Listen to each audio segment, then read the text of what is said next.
The thread was always strong enough to kill. It was just fine cotton, waxed and spun thin, but when taut around a polished bone button or pulled through layers of thick broadcloth, Violet Washington knew its true strength. She did not measure thread by the yard, but by its tensile resistance, the precise amount of weight it could bear before snapping. In the Atlanta of 1873, where men were measured only by the weight of their stolen fortunes, Violet knew better than anyone what constituted a breaking point. Her hands, 40 years old and delicate as porcelain from a lifetime of needlework, moved with a surgical calm that belied the fire smoldering deep behind her eyes. They called her the Phantom Seamstress, though never to her face. She was the one who tailored the finest imported silks and the heaviest wool uniforms for the burgeoning elite of the Reconstruction South. Violet's tiny shop near 5 Points was strategically invisible, tucked between a loud saloon and a respectable law office. Yet it was the center of power because it was the center of vulnerability. She saw them when they were half-dressed. She heard the things they whispered into the mahogany walls of her fitting room, the figures of the land deals, the bribes paid to judges, the casual cruelty of their ambitions. These men, bloated on newly acquired power and the certainty of their own impunity, treated her like the furniture, an inanimate fixture whose presence didn't register, and Violet, schooled in the art of forced domesticity since she was a girl, encouraged the illusion. She gave them the deferential silence they craved. They bought her invisibility, and she sold it back to them at a staggering price. She had survived the war not through flight, but through endurance. When the smoke cleared and the Union soldiers had moved on, she stayed in Atlanta, building a business that was functionally essential and socially negligible. She made her peace with the system, believing that the only freedom worth having was the stability that allowed her to raise James. James, her son. He was the reason she endured the sweat and the smell of their cheap pomades. He was the exception to the brutal math of their lives. While she mended the white man's garments, James was building a business, literally building Atlanta back up. A young carpenter, fierce, ambitious, saving every dime. He started a lumberyard just outside the city limits, leveraging borrowed capital and sheer grit. He carried himself with the quiet dignity Violet had taught him, coupled with a confidence born of being free. It was a beautiful, terrifying thing to watch, the successful black man in a South, determined to rewind the clock. In the dog days of that humid Atlanta summer, James crossed a line he didn't even know existed. His lumberyard sat on land that land speculator Harrison Cobb wanted for a new railroad spur. James refused to sell, citing his legal deed. Cobb tried intimidation, then lowball offers. When James held firm, the system activated. It was the unholy trinity: Harrison Cobb, the greedy architect of the deal, Elias Thorne, the bank president who controlled the debt records, and Sheriff Jedediah Vance, the grinning brute who enforced the white man's law. They fabricated claims, forged signatures, and within a week, James's assets were frozen. Within a month, his lumberyard, his tools, his savings, all were seized under the color of legal debt. Violet had watched countless small injustices dissolve into the humid air, but this one felt different.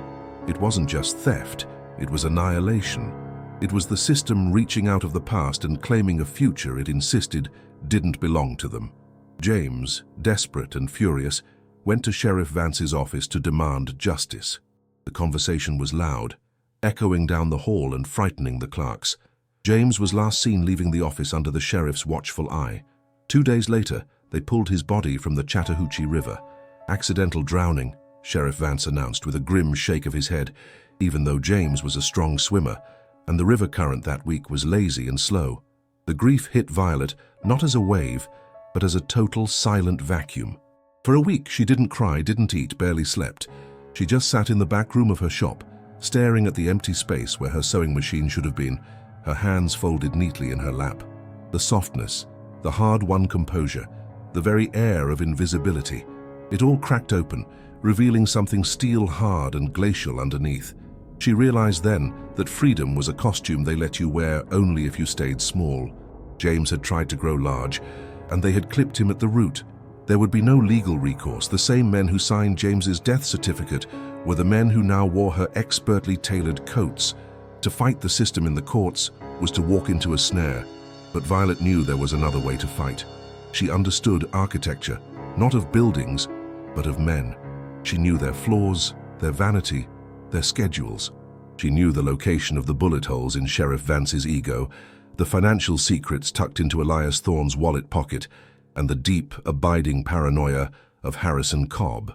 The silence broke one Tuesday morning when she received a note from Mrs. Thorne requesting a fitting for Elias's new dinner jacket, urgently needed for a bank gala. Violet stood up, the chair scraping slightly on the wooden floor. She walked to the sewing table, not to the main bin of thread, but to a locked box beneath the floorboards, a box that held specialized tools she had collected over the years, tools for fine work that required more than mere cotton. She removed a spool of dark, oiled, waxed thread, the kind used for heavy sailcloth, designed never to rot or break. Then, beneath that, she located the reel of very fine, polished piano wire, thinner than a human hair, used by jewelers for delicate structural work. It was invisible to the touch once concealed within a seam. The law required her to be a seamstress, but the law never specified what the thread was for. Her first task was observation, transforming her shop from a place of work into a station of surveillance. Elias Thorne was her focus. He was weak with drink, vain about his appearance, and rarely looked anyone in the eye, especially not the help. When he came for his fitting, his large, nervous body filled the small room. He complained about the stitching on the cuff. "It must be perfect, Violet. The governor himself will be there." "It will be perfect, Mr. Thorne," she replied, her voice soft and utterly neutral. She worked on the cuff, her fingers brushing momentarily against his thick neck as she measured the collar. She breathed in the smell of his expensive brandy and his cheap fear. She began compiling a ledger, not of money, but of habits. She logged Thorne's 3 regular visits to the Owl Club, his preference for port after midnight, the way he always rubbed the back of his neck when discussing debt. She knew his wife kept a silver flask of medicinal whiskey by the bedside, and that Thorne often stumbled back home around 2 a.m., too drunk to notice if the front door was slightly ajar or if the servant's entrance was unlocked. This meticulous, silent preparation was not about rage, it was about precision. Rage would have led to a quick, satisfying death and a quick, satisfying capture. Violet desired the opposite, a death that was clean, inexplicable, and profoundly unsettling. A death that would make the survivors turn on one another. She wanted to prove to Atlanta's elite that the chaos they inflicted on others could return to them, cloaked in the very domesticity they took for granted. When she finished Thorne's jacket, she didn't use the piano wire. She wanted the first death to be quiet, a suggestion of fate. Instead, she used a technique learned decades earlier from an enslaved artisan who worked on heavy harnesses, a reinforced seam hidden deep in the lining of the jacket collar, secured with a heavy waxed thread, forming a structural loop barely larger than a silver dollar. It was not immediately visible, but once the knot was tight and the collar starched, it held an almost unbelievable tension against the neck. Elias Thorne picked up his jacket on a Friday. He tossed a meager 10 cents extra on her counter, never looking down. "You're a good woman, Violet," he slurred, already half drunk before noon. "Keep that fine sewing hand steady." She smiled, a tiny, almost imperceptible tilt of her lips. "I will, Mr. Thorne. Always steady." 2 days later, on Sunday morning, the news spread rapidly through the city's back channels, filtering first through the black staff working in the grand white homes, and eventually reaching Violet's corner shop. Banker Elias Thorne had died suddenly in his sleep. Heart failure, the doctor ruled. He'd been drinking heavily the night before at the Owl Club, and the official cause was determined to be acute intoxication exacerbated by an existing cardiac weakness. Violet listened to the gossip, her hands meticulously pressing a velvet gown for Thorne's grieving widow. She didn't flinch. She knew the truth. When the physician had examined the body, he had noted faint, almost invisible red marks high on Thorne's neck, dismissed as chafing from the stiff collar of his new jacket. The reinforced, unyielding collar that had tightened just enough when Thorne, in a drunken stupor, had leaned heavily against the bedpost or slumped into the pillows. It wasn't enough pressure to break the skin, but enough combined with the alcohol and the thick Atlanta air to ensure he never drew another steady breath. Violet closed the ledger book on Thorne's name. The first thread was cut. It was a victory measured in silence, a zero on the public ledger, a profound shift in the architecture of Atlanta's power. But there were two more corners to dismantle. And for Harrison Cobb, the man who had initiated the downfall of James, Violet intended something far less quiet than a simple drunken demise. Cobb was different from Thorne. He was not a drunk, but a man consumed by anxiety, constantly looking over his shoulder. He lived in a fortified house outside the city limits, obsessed with the idea that the angry ghosts of the land's original owners, or perhaps the freedmen he cheated, were coming for him. His wife, whom Violet routinely fitted for traveling costumes, mentioned the new iron bars on the windows, and the dog Cobb kept locked inside the house at night, a monstrous mastiff Cobb trusted more than any human. Violet knew that fear was a tool, like any thread or needle, and Cobb's fear was the tightest, most ready-to-snap wire she could pull. She began work on Cobb's waistcoat, a heavy damask piece meant for formal wear. This time her preparations were elaborate, requiring a reconnaissance mission that leveraged her invisibility to its maximum. Mrs. Cobb had requested a home fitting, a tiresome drive out to the heavily guarded property. While Mrs. Cobb drank tea and complained about the lack of decent help, Violet took inventory. She noted the placement of the dog's run, the faulty latch on the veranda door, and the precise moment of the gaslight ignition each evening. But most importantly, she studied the security. Cobb employed a single, lazy night watchman who was paid to patrol the perimeter, but spent most of his shift asleep in the carriage house. The windows were barred, yes, but the massive, ornate oak door of Cobb's private study had a lock that, while appearing formidable, was structurally identical to the low-security latch on the front gate of Violet's own humble shop, a common mistake made by builders prioritizing display over function. It was during the second fitting that Violet placed the real weapon. Cobb, sweating under the heavy waistcoat, suddenly jumped. "What was that?" he demanded, his eyes darting around the room. Violet's expression remained blank. "Nothing, Mr. Cobb, just the pin." But it wasn't a pin. Inside the lining of the waistcoat, positioned near the armpit, she had secured a small, tightly coiled spring, no bigger than a thumb, taken from a broken pocket watch. It was designed to press subtly and consistently against the nerve cluster under his arm, creating a phantom sensation of being touched, of being followed. It was psychological warfare, woven into the fabric of his defense. Cobb spent the next 3 weeks consumed. His wife later confided to Violet, during a rushed hem job on a mourning gown for Thorne's funeral, that Harrison was convinced he was being haunted. "He swears he feels things crawling on him, Violet. He can't sleep." "Perhaps the air is too close," Violet murmured, her fingers never stopping their relentless movement. When the time came, the night was cool, clear, and quiet, perfect for precise movement.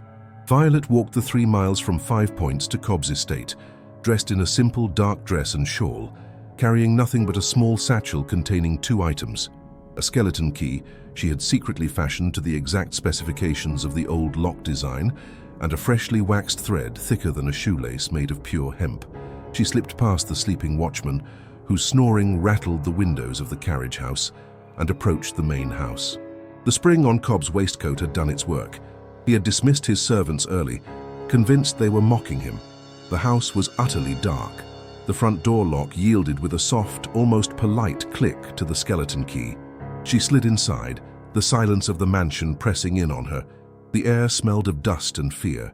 She moved with the ingrained silence of a domestic worker, a ghost in the halls she knew intimately. She found Cobb in his study, sitting upright in a large leather chair, half-dressed, a massive shotgun across his lap. He was waiting, but not for her. He was waiting for the touch, for the phantom sensation of the spring in his lining. He was waiting for a ghost. Violet approached from behind the curtained window, placing a careful hand on his shoulder. Cobb screamed, a high, strangled sound that ripped the silence. He raised the shotgun, but she was already moving, her strong left arm hooking under his chin, pulling his head back sharply against the chair's wood frame. The strength was not her own. It was James's. It was the collective weight of every stolen life. The thick hemp thread was around his throat before his finger found the trigger. She did not rush. She applied the pressure slowly, clinically, watching the terror bloom and then die in his eyes. He thrashed, trying to bring the shotgun to bear. but the movement only tightened the thread, sealing the structural loops she had designed for this moment.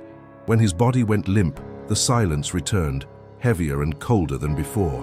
It was essential that this scene send a message of profound, organized instability. Thorne's death was accident. Cobb's must be terror. She took a silver penknife from his desk, a gift from his daughter, and sliced the damask waistcoat from top to bottom, avoiding the hemp thread around his neck. She then used the fine, waxed thread she had brought to sew the slices back together in thick, clumsy, non-functional stitches, creating a deliberate, stylized mess.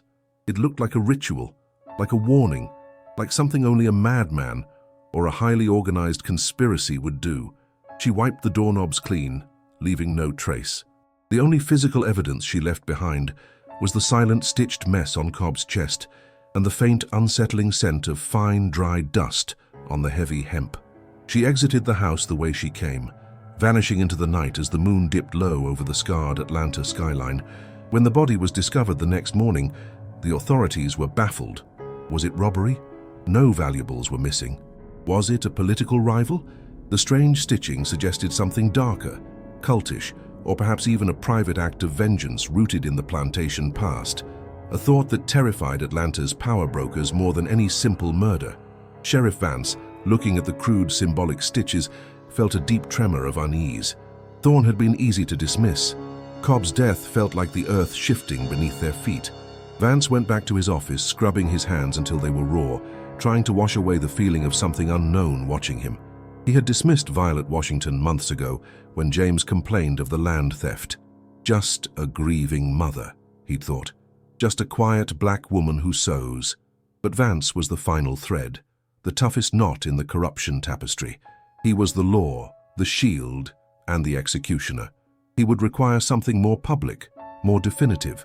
And Violet knew exactly where she would strike.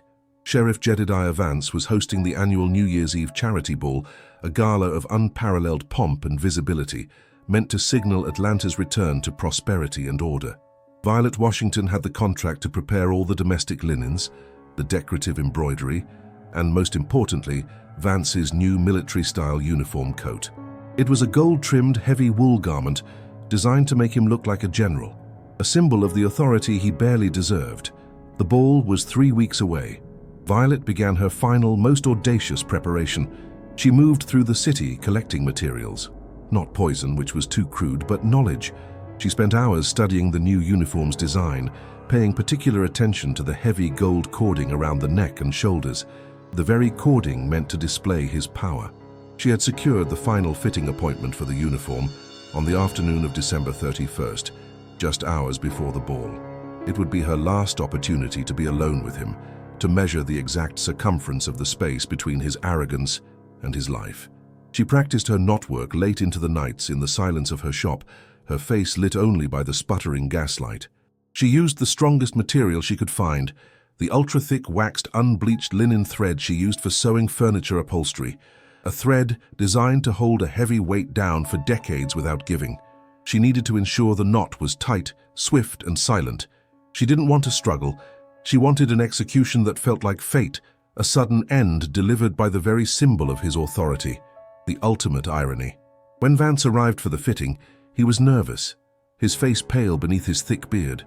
The deaths of Thorne and Cobb had shaken the city's foundations, and Vance, the ultimate man of law, was struggling to maintain control. He spoke in low tones, demanding extra security for the ball, listing the names of the deputies he trusted the least. "It has to be perfect, Violet," Vance commanded, standing rigid in the heavy coat, admiring himself in the tall cheval glass. "This coat is authority. I want them to look at me and see only power." Violet adjusted the gold trim near his collarbone, her fingers moving with the precision of a clockmaker. The thick upholstery thread was already woven through the decorative gold cording, forming a delicate hidden noose inside the uniform's rigid structure. "It is perfect, Sheriff Vance," she said, her voice thin but absolutely steady. "You will be the center of attention."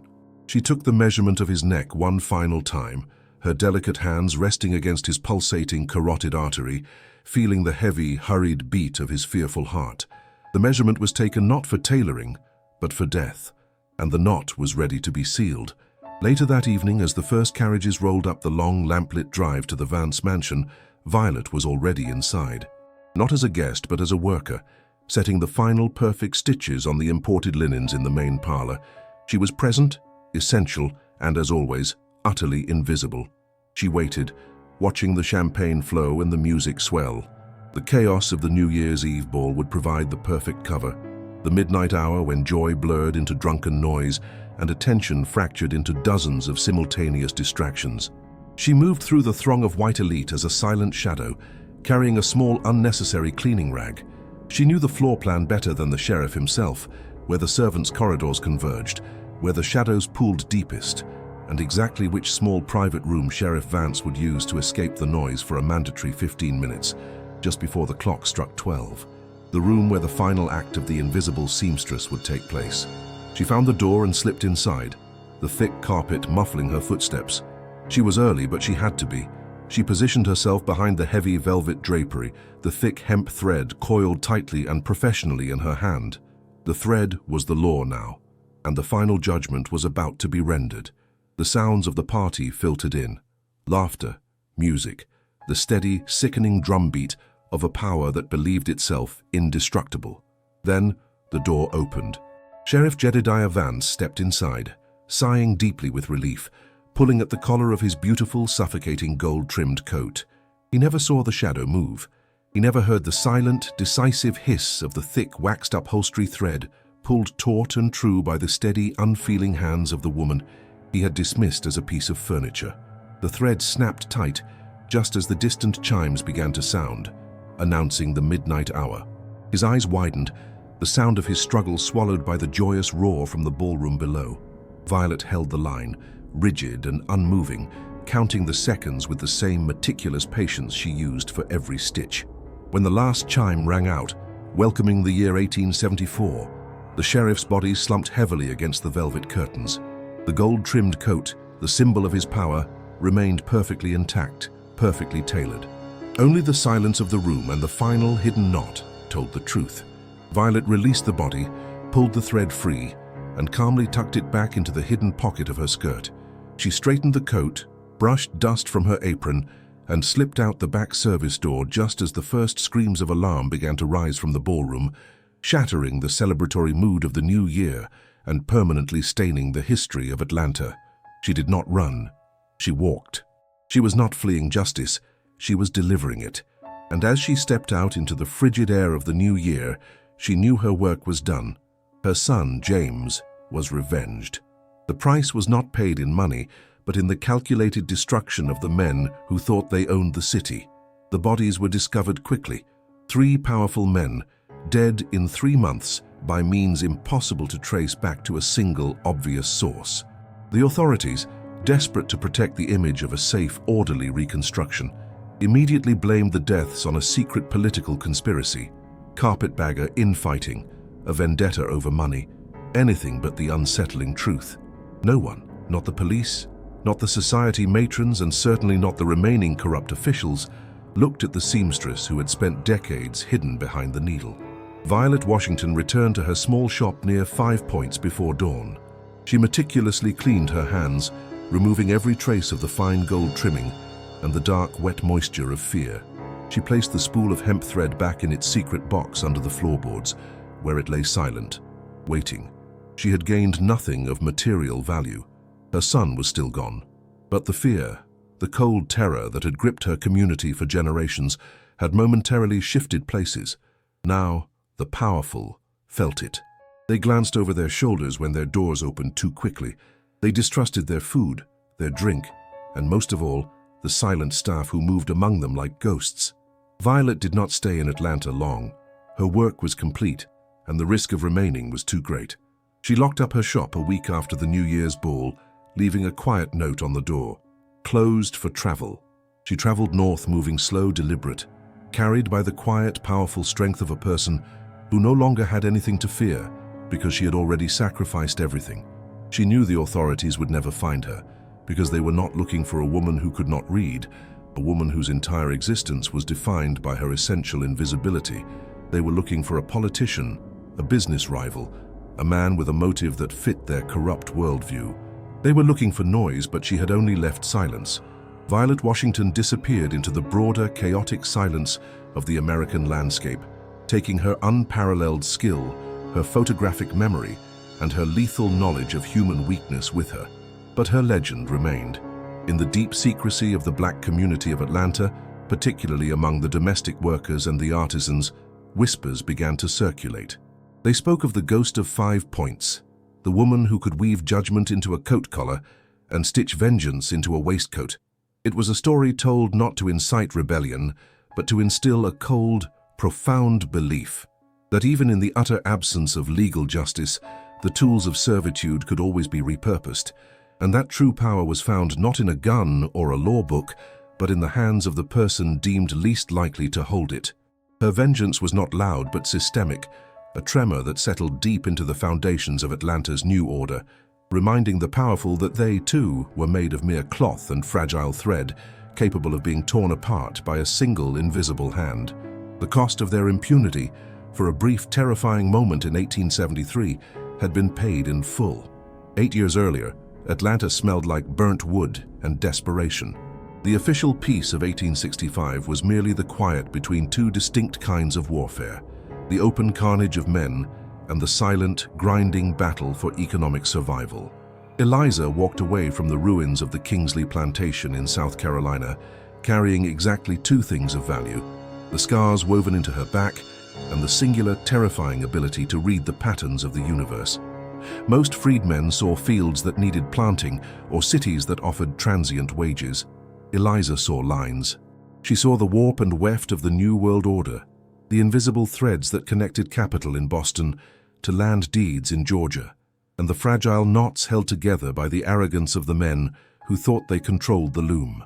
They had called her skill at the needle a domestic convenience. They had never considered that the same mind that could perfectly tailor a dress by simply looking at a client's gait could also tailor a collapse. She settled not in a coastal city, where the competition was steep, but in Atlanta, the nexus of the future railroads. It was a city obsessed with rebuilding quickly, and therefore a city obsessed with spending money before they actually had it. Perfect. Eliza opened her dressmaking establishment, the Line and Measure, near the new rail yards. It was a clever location, not catering to the old money, who were suspicious of successful black enterprise, but to the wives of the new, fast-talking northern speculators and the wealthier carpetbaggers. They wanted silk, they wanted fashion, and most importantly, they wanted garments tailored precisely to hide the excess weight gained during years of war austerity. Her reputation spread quickly. She didn't just sew, she engineered. Her pieces fit like a second skin, minimizing flaws and maximizing presence. The women loved the results and the men loved the savings. Eliza charged exorbitantly, but her efficiency, the way she could calculate the exact yardage needed without a millimeter of waste, meant her final price, though steep, never included excess material cost. They were paying for the impossible precision of the cut. "She's got a gift, that one," the Yankee wives would whisper in the parlors, sipping watered-down tea. "She can look at a piece of fabric and tell you how many dresses it'll make, down to the last buttonhole." They were right, but they didn't know the half of it. Eliza wasn't just calculating thread, she was calculating time. Every woman who visited her shop was a thread in the social fabric. As Eliza measured a waist, she was listening to gossip about the latest land speculation, the bank loans her husband was leveraging, the panic over Reconstruction tariffs, and, crucially, the specific weaknesses and vulnerabilities of the 4 men, William Thornhill, Master Kingsley, and the 2 brothers, the Sutters, who had orchestrated the catastrophic event of 1856 that broke her family and stole her past. The Sutters had pivoted quickly, turning their cotton fortune into railway bonds and real estate development in the burgeoning West End. Kingsley had gone into banking, loaning money at predatory rates to rebuild the city. Thornhill, the cruelest and most arrogant, had managed to secure a government contract to rebuild public infrastructure, a contract based less on ability and more on political connections and endemic corruption.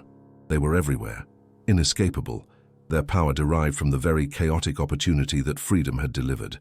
Eliza's account books, kept meticulously in a hidden compartment beneath a bolt of French lace, were her secret ledger. They tracked not only the income from the Line and Measure, but the financial seismology of Atlanta. She wasn't truly a seamstress. She was an accountant of chaos. She used the codes she developed during her years of forced servitude, the system of numbers based on pattern geometry, not to track inventory, but to chart risk profiles. A square meant a safe investment. An offset triangle meant high leverage. A spiral meant deep structural debt tied to fluctuating cotton prices. Soon, she knew more about the financial fragility of the city's power brokers than their own auditors did. By 1869, 4 years into her operation, Eliza had accumulated enough liquid capital to move beyond tailoring. She didn't trust banks, which were too volatile and too white-controlled. She purchased property discreetly, always using proxies, a trustworthy freedman who ran a lumber yard, and a quiet elderly Irish woman who ran a laundry service near the industrial district. Her money flowed like river tributaries, into small undervalued lots near the future manufacturing centers, into reliable businesses essential to the city's lifeblood, fuel, transport, and, ironically, credit. She started extending small, meticulously calculated loans, not to other black entrepreneurs that would draw too much scrutiny, but to poor, struggling white merchants who had been crushed by Kingsley's exorbitant bank rates. She became known as the silent investor, a shadowy force that always appeared when the margins were razor-thin, demanding high returns but never demanding ownership, only collateral. She never signed the papers herself. The system was designed to protect her anonymity, creating layers of distance that made her power untraceable. The risk escalated dramatically in the spring of 1871. Thornhill, desperate to finish the public works project before his political sponsor was ousted, took out a massive loan from Kingsley's bank, leveraged against a huge swath of undeveloped land in what everyone assumed would be Atlanta's next residential boom. It was a massive roll of the dice. Eliza saw the spiral in Thornhill's finances. He was bleeding capital, relying on the land valuation to hold steady for 2 more years. This was her window. She needed an agent, someone who could operate openly in the white financial world without raising suspicion, someone who could manipulate the real estate market just enough to introduce the tremor she needed. She found him in Caleb Wilkes, a former bookkeeper from Richmond, who had fled south after the war, carrying a taste for fine whiskey and a desperation for capital. Wilkes was ambitious, foolish, and believed deeply in his own ability to outsmart anyone. Perfect. He was a vessel for her strategy, a face for her fury. Eliza met him only twice, always in the back room of the Irish laundress's shop. She never revealed her name, referring to herself simply as the principal. She laid out the proposal with cold precision.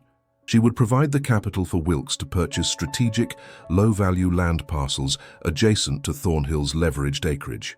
Wilkes would manage the purchases, create small disruptive development projects, like building cheap housing with poor foundations, and most importantly, start aggressively selling off these cheap plots at a slightly undervalued price, creating a localized dip in the West End real estate market. "You're asking me to drive down the value of my own land," Wilkes said, wiping the sweat from his brow, eyeing the large stack of crisp greenbacks on the table. "I am asking you to survive." Eliza's voice was low, rasping from years of calculated silence. She spoke without moving her lips much, a habit cultivated during her slavery days, never letting emotion reach her face. "You will create noise. Noise drives down price. When the land value drops, Thornhill's collateral becomes insufficient. Kingsley calls the note. They both bleed. You will profit, Caleb, and you will stay alive. You fail, and you become collateral yourself." The fear in Wilkes's eyes was exactly the kind of leverage she preferred. He agreed. The next 18 months were a masterclass in silent sabotage. Wilkes, fueled by Eliza's untraceable capital, became a minor nuisance to the Atlanta elite. He was a loud, boisterous figure, always making poor, quick decisions which made him easy to dismiss. Just another fool with northern money, they assumed. But every one of Wilkes's seemingly foolish actions was a perfectly placed stitch in Eliza's design. He bought the land she designated, always focusing his poor developments just where they would obstruct Thornhill's planned infrastructure expansion. He flooded the market with cheap sales, forcing down comparative land values. The Sutters, who had invested heavily in Kingsley's bank, began to notice the instability. They tried to buy Wilkes out in a series of aggressive, underhanded deals, believing they could stabilize the market. Eliza had anticipated this. She instructed Wilkes to play coy, demanding outrageous prices for parcels that she knew would tie up the Sutters' funds, forcing them to liquidate other assets hastily.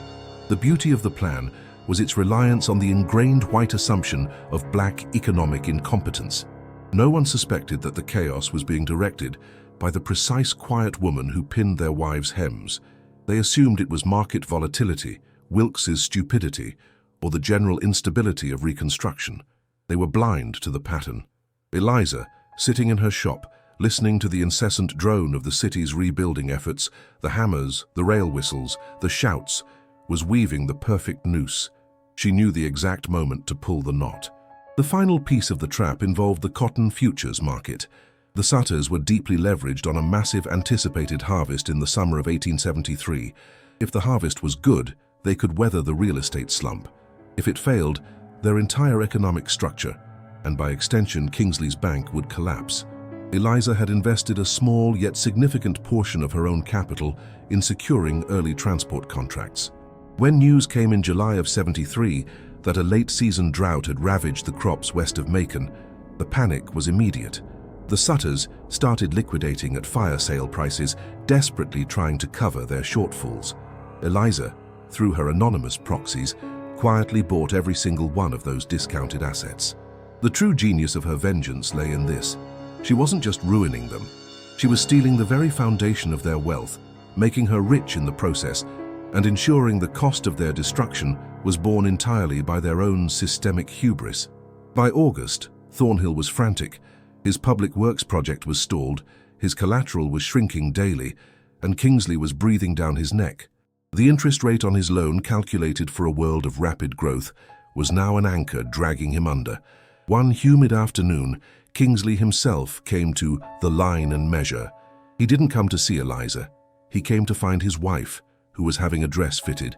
He was a bloated man, his face flushed red with summer heat and mounting anxiety. Eliza was kneeling, her back to him, pinning Mrs. Kingsley's silk gown. "Eleanor, tell Eliza to hold off on the trimmings. My God, the interest rates are killing me. I need to tighten the belt, woman." He sighed, not seeing Eliza, only seeing the ledger in his head. "If that idiot Wilkes doesn't stop dumping those plots, Thornhill will default, and we'll lose everything on the West End." Mrs. Kingsley, preoccupied with her reflection, merely fluttered her hand. "Nonsense, dear. Eliza, do you think this needs another line of lace?" Eliza rose, holding the pins between her lips. She finally looked at Kingsley. It was the first time she had stood this close to him since 1856. Her eyes, normally flat and depthless, held a flicker of something ancient and terrifying. "The lace," she said, her voice a dry whisper that felt impossibly loud in the small, elegant room. "Always adds definition, but sometimes, sir, the defining line is the one that separates what you have from what you owe." Kingsley paused, startled by the unexpected clarity and boldness of the comment from the seamstress. He squinted at her, trying to place the face. He couldn't. To him, she was just labor, an anonymous service. "You're an expensive woman, Eliza," he dismissed, turning away. "Only," she replied, her voice dropping back into its usual invisibility, "if you cannot afford the pattern." He left, irritated but ultimately oblivious. He had just stood 5 feet from the architect of his financial ruin and worried only about the cost of lace. That exchange solidified the final dreadful step. Eliza decided the destruction needed to be absolute and visible only to those who truly understood power. It couldn't just be bankruptcy, it had to be a statement about the fragility of their supposed dominance. She began purchasing shares in Kingsley's own bank, tiny fractional amounts acquired through dozens of different accounts, always in the names of the most marginalized people: poor whites, newly freedmen who had migrated from out of state, women without legal standing. The total acquisition was less than 2% of the total shares, not enough to vote, but enough to observe every ledger entry. It was during this period, the tense, unbearable waiting game of September 1873, that Eliza discovered the final detail. Thornhill, in a desperate attempt to cover his failing project, had signed a promissory note directly to Kingsley, guaranteeing that if the land collateral failed, he would cede personal ownership of the public works contracts. It was a stupid last-ditch maneuver, a double-or-nothing bet that Thornhill was sure he would win. Eliza smiled when she saw the notation in the bank ledger, a tiny, almost invisible entry in the back that only a true pattern reader would catch. She wasn't just going to ruin them, she was going to acquire their political control of the city's future infrastructure. The final execution required timing, precision, and an absence of mercy she had honed over decades. She needed an external event to trigger the collapse. The financial panic of 1873, which began with the failure of J. Cook and Company in New York, was not something she could control, but it was something she could predict based on her pattern recognition. The railroads had overextended, and the whole house of cards was shaking. When the news of the panic hit Atlanta in late September, everyone braced for hardship. But Eliza was prepared for the slaughter. She instructed Wilkes to release the final, most devastating wave of sales. He dumped his properties onto the market for absurdly low prices, causing localized terror selling. Simultaneously, Eliza's proxies, the dozens of marginalized shareholders in Kingsley's bank, began a coordinated silent run on the bank's specie reserves, pulling out gold and silver they never knew they possessed until that moment. It was a drop in the ocean, but the psychological impact was seismic. Kingsley, already panicked by the nationwide news, saw small-time depositors withdrawing hard currency simultaneously. He assumed a leak, a massive conspiracy against his institution. He did exactly what Eliza knew he would do. He panicked and called Thornhill's note immediately, demanding payment on the leveraged land. Thornhill, unable to meet the demand, defaulted. The dominoes fell exactly as Eliza had planned. Kingsley seized the land, which was now worth a fraction of its loan value. He also seized the government contracts, which Thornhill had signed over, but the real blow came 3 weeks later, in October of 1873. The Sutters, who had counted on Kingsley's bank for financing their remaining railway projects, found themselves locked out. Their assets were illiquid, tied up in the heavily discounted railway bonds Eliza had bought. They were bankrupt. And Kingsley? He was holding millions of dollars in worthless West End real estate and an unenforceable public works contract that was tied up in political red tape. He had destroyed his business trying to save it. His bank was not only illiquid, but now faced public disgrace. The climax was less a bang and more a quiet, devastating administrative failure. The four men, Thornhill, Kingsley, and the Sutters, were not physically harmed. They were not lashed or beaten. They were simply annihilated by the very system they had created and weaponized against others. They lost their houses, their businesses, their social standing, and, most importantly, their sense of untouchable power. Eliza, meanwhile, sitting quietly in her shop, simply tallied the gains. The land, the contracts, the shares, all were secured through her proxies, now collectively worth enough to elevate her beyond the reach of any man in Atlanta. The financial collapse of those four titans sent a chilling, unspoken message through the city. No one could pinpoint the cause. They looked for foreign agents, northern interference, or perhaps the wrath of God. They never looked at the precise, quiet hands of the seamstress who tailored their clothes, whose understanding of the local economy was so absolute that she could pull the foundation out from beneath the grandest of mansions without ever making a sound. Her vengeance was complete. But 1873 was not the end of the line. The freedom she achieved was systemic and financial, but the peace she sought was moral, tied forever to the tragedy of 1856. The great power she now wielded required a permanent shield, for power attracts attention, and attention draws danger. The Ku Klux Klan was a constant, festering threat in the Reconstruction South. They didn't care about balanced ledgers or secured contracts. They cared about order, color, and who knelt to whom. Eliza's success, even if legally protected by her proxies, was an affront to their very notion of white supremacy. By 1874, the threats became specific. Anonymous letters, crude drawings left tacked to her shop door, suggesting fire, suggesting ropes. She had ruined the men who thought they owned the city, and now their enraged underlings wanted retribution against any black success they could find. Eliza knew money alone could not protect her from fire and muscle. She needed protection that was as organized and invisible as her economic empire. She needed lines of freedom woven not from thread, but from iron and blood. She began to spend her capital on a different kind of pattern, human logistics. She started acquiring houses in a newly developing neighborhood just south of the city, not for profit, but for strategic deployment. These houses were rented cheaply to veterans of the US colored troops, men who knew how to fight, who had seen true war, and who understood collective loyalty above individual gain. She offered them more than housing. She offered them purpose.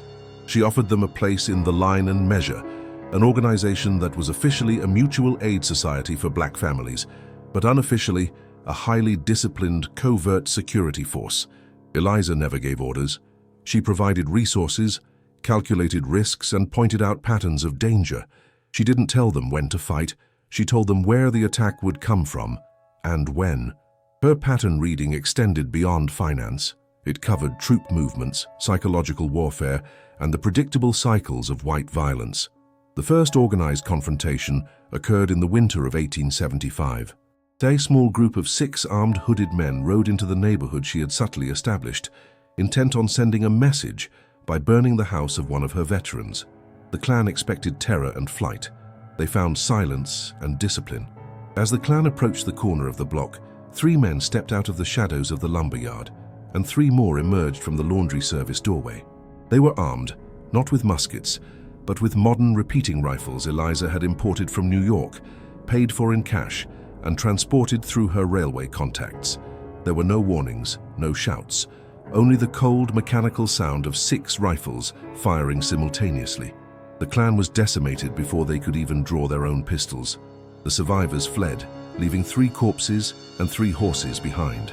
The local police, mostly former Confederates or men sympathetic to the clan, came the next morning, but found only the bodies, no witnesses, and no trace of the perpetrators.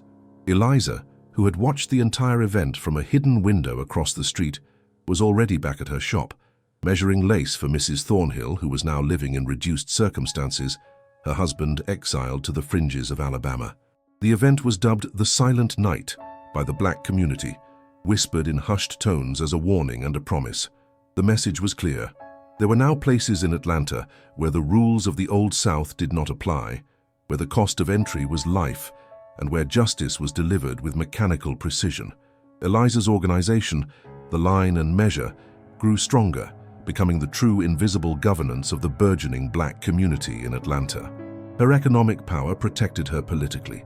Her covert defense force protected her physically. She had created an ecosystem of freedom. She had achieved the impossible, economic ascendancy and physical security in the heart of the Deep South, years before anyone else dared dream it possible. The woman who had once been valued at $2 now possessed an empire founded on the wreckage of the men who had valued her so poorly. But her life remained a constant vigil, a calculation of risk that stretched over decades. The wealth was a shield, but the shadow of 1856 remained the anchor of her soul. She knew that the power she sought wasn't about the money or the land, but the restoration of what was stolen. And for that there was still one ledger entry that needed balancing, one final act of remembrance that had yet to be fully paid. The systemic vengeance was complete, but the personal score, the deepest wound, lingered beneath the precise folds of her perfectly engineered existence, awaiting the moment when the line separating survival and redemption could finally be drawn. The real work of freedom, Eliza understood, was not just building a new life, but ensuring that the memory of the old one served as a permanent, unforgiving teacher. Her empire was merely the scaffolding built around the cold, quiet center of her unrelenting purpose. She would not rest until every ghost was accounted for. The final accounting came not in fire and steel, but in the cold, unyielding language of the ledger. It was the summer of 1860. The air in New Orleans was thick with anticipation, not just of humidity and fever, but of a coming rupture. Talk of secession was loud in the parlors and factors' offices, but for Eliza, the war had already begun years ago. She was merely preparing the battlefield for the final charge. The target was Simon Dupré, the factor who had brokered her original sale, the man who had always viewed her as nothing more than an entry in the debit column. Dupré represented the system's connective tissue, the man who held the notes, who priced the bodies, and who determined which plantations sank and which swam. He was untouchable, protected by layers of Louisiana law and an impenetrable sense of white inherited privilege. Eliza, now known quietly among certain merchants as Madame E, the astute financier with the meticulous eye for detail, had spent the last 3 years weaving her economic strangulation device. She had learned long ago that the South feared nothing so much as insolvency. She had purchased small notes, insignificant debts, and failing mortgages from third parties who never looked closely at the signature on the check. Each transaction was a knot tied in Dupre's financial rope. Her money, earned stitch by careful stitch, and through the high-stakes risk of moving encoded messages across state lines, had finally reached critical mass. The final piece was the Belle Reve plantation mortgage. Belle Reve was Dupre's pride, the land that financed his city dwelling, his imported wines, and his highfalutin political aspirations. The mortgage had been complex, tied up in a Mississippi trust that specialized in obfuscating true ownership. It was a perfect piece of work, designed to keep the true value hidden, but obscurity was a language Eliza spoke better than most. She found the pattern, the hidden sequence in the trust's documents, treating the legalese like the most complex cipher she had ever faced. She exploited the pattern, purchasing the final majority note just as the political climate caused a slight but critical panic in the markets. On a blisteringly hot Thursday in late July, Dupre's world began to unravel. He sat in his mahogany office, surrounded by maps of the state and portraits of stern ancestors, enjoying a glass of iced tea, completely unaware of the precise moment the threads of his life's work were cut. He received a note from the City Trust demanding immediate repayment on 3 separate minor loans. Loans he barely remembered taking out, loans that had been consolidated and resold many times over. He chuckled. "A clerical error," he muttered, tossing the paper aside. But the next morning, the humor was gone. A representative from the Mississippi Trust appeared, a dry, bespectacled lawyer from Natchez who presented Dupre with a formal foreclosure notice on Belle Reve. The sum demanded was astronomical, the deadline impossibly tight. Dupre sputtered, threatened, and called his lawyers. They checked the records and confirmed the dreadful, impossible truth. The note had been legally transferred, and every clause in the fine print had been followed. The owner was anonymous, represented only by a numbered holding company in Philadelphia. Dupre descended into a frantic spiral of debt calls and political leveraging. He needed a buyer, a loan, an intervention. He tried every connection, every man he had ever done business with, only to find that every route was blocked. Eliza had done her homework. She didn't just target Dupre, she targeted his network. Her funds had temporarily, strategically dried up the local credit pool, just enough to leave him utterly exposed.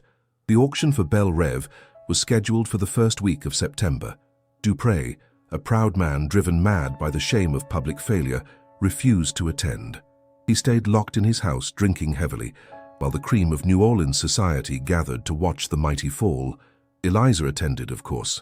She wore black silk, perfectly tailored, and a heavy veil that obscured her features entirely. She sat in the back row, a quiet, expensive figure. She was recognized by the auctioneer, a man who respected only wealth, as Madame E., the mysterious and highly solvent businesswoman. The auction was a farce. The property was beautiful but tainted by the scandal of Dupre's failure. The bids were low, hesitant. When the auctioneer called for the final bids, a hush fell. Eliza stood up. She did not raise her hand. She merely nodded toward her lawyer, a pale, nervous man named Mr. Finch, who then stepped forward with a small, folded document. Mr. Finch cleared his throat, his voice cracking slightly under the weight of the moment. "My client, Madame E., holds all existing liens and the final mortgage note on this property, gentlemen. The remaining debt, however, is not the point. Madame E. is exercising her right to purchase the property at fair market value, as stipulated in the original 1852 agreement with the City Trust." He named a price that was exactly $5,000 less than the current highest bid. The room erupted in confused murmurs. Why offer less? Furthermore, Mr. Finch continued, his eyes darting to Eliza in the back row, Madame E. insists that payment be rendered in gold, transferred immediately, pending one final condition. A rival planter, sweaty and frustrated, roared, "What condition, woman? Speak plainly." Eliza from the back finally spoke. Her voice was low, clear, and perfectly modulated, the voice of a woman who had mastered every breath for decades. "The condition is simple, gentlemen," she said, stepping slowly into the light, removing the veil. Her face was calm, unmarked by the passage of time or the current chaos. "The man who owned this debt, Simon Dupre, he will receive exactly $2 for his equity if any remains after the fees, and no more." The silence that followed was absolute. $2. the price of a broken woman thrown onto the auction block in 1847, the price he had paid for her freedom when he'd sold her downriver. It was a poetic, vicious, and mathematically precise act of cruelty, perfectly mirroring the logic of the market he had worshipped. The banker handling the settlement, a man who had known Dupré since childhood, stared at her face, then down at the flawless handwriting on the note, a penmanship so precise it could only belong to a seamstress or a scholar. He finally looked up, his face etched with dawning horror, connecting the elegant Madame E with the ghost of the enslaved girl. Who are you?" the banker whispered, not asking for her name, but for her truth. Eliza merely returned his gaze. "I am the accounting," she said. The transaction was executed. Dupré, informed of the amount, suffered a massive stroke 2 days later. He died impoverished and alone, the shame of receiving $2 for his life's work, proving more potent than any poison. Belle Rêve was now hers. She did not keep the plantation. She had no interest in owning land, which was always tethered to the very brutality she sought to destroy. The morning after the auction, she gathered the 73 people who had been enslaved on Belle Rêve. She stood before them, dressed not in silk, but in simple, practical cotton, the kind of material she used to cut when she was just a girl named Ruth. "This land is a grave," she told them, her voice carrying across the dew-wet fields. "And I will not ask you to work a grave for my profit. You are free." The silence this time was different. It was thick with shock, disbelief, and the terrifying weight of sudden, unsupported possibility. They had heard tales of freedom, but never seen it delivered by a woman who looked like them. A woman who spoke with the authority of the market itself. Eliza did not hand out papers, she handed out resources. She sold the land immediately to a northern consortium, using the profit to finance the resettlement of the 73 families in border states like Ohio and Pennsylvania. She used her coding skills to establish networks of communication, guaranteeing safe passage and employment opportunities. Her empire became a quiet, relentless machine of emancipation and strategic resettlement, funded by the very capital extracted from the dying system. She never married. She never sought public acclaim. She operated exclusively in the shadows, her business interests expanding exponentially during the war years, providing crucial intelligence and resources to the Union cause, always maintaining her anonymity. Her face, her real name, and her history remained a tightly held secret, known only to her closest and most trusted associates. In 1865, when the war ended and the 13th Amendment was ratified, Eliza was living in Philadelphia, overseeing a legitimate, sprawling textile and shipping conglomerate. She was impossibly wealthy, an economic force no one dared challenge. She could have bought any mansion, lived any life, but she didn't. She bought a simple 2-story house on a quiet street near the docks. In the attic of that house, she kept only one thing, the small iron thimble she had received as a young girl, the first tool she had used to learn how to manipulate needle and thread, and eventually, the entire world. She sat in the quiet of her study one evening, years after the war had ended, staring out the window at the free city lights. She had paid the price. She had destroyed the man who broke her. She had built a fortress of money and influence to protect every soul she could touch. She had freed her people. The vengeance was complete, the justice cold and absolute. Yet the peace was not one of forgetting. The ghosts were still there. They sat in the corners of the room, not as tormentors, but as silent partners. They were the reason she checked her ledgers 3 times a day. They were the memory that ensured the line between ruthlessness and justice never blurred. Eliza, now an old woman, reached into her pocket and pulled out a single, perfectly smooth wooden spool of black thread. She held it, tracing the fine, tightly wound fibers. She was no longer Ruth, the broken girl, nor Eliza, the seamstress who carried codes. She was the one who survived, the one who mastered the weave of fate itself. The greatest triumph, she realized, was not the destruction of her enemy, nor the accumulation of wealth, but the quiet, undeniable proof that the numbers of a man's worth, arbitrarily assigned by a brutal system, could be entirely rewritten by the very person they sought to erase. She had used the system's own arithmetic to undo it, turning $2 into an eternal, unforgiving debt. She put the spool back in her pocket, rose stiffly, and walked downstairs to check the morning's financial reports. The work of freedom, she knew, was never truly finished. It just required continuous, meticulous accounting.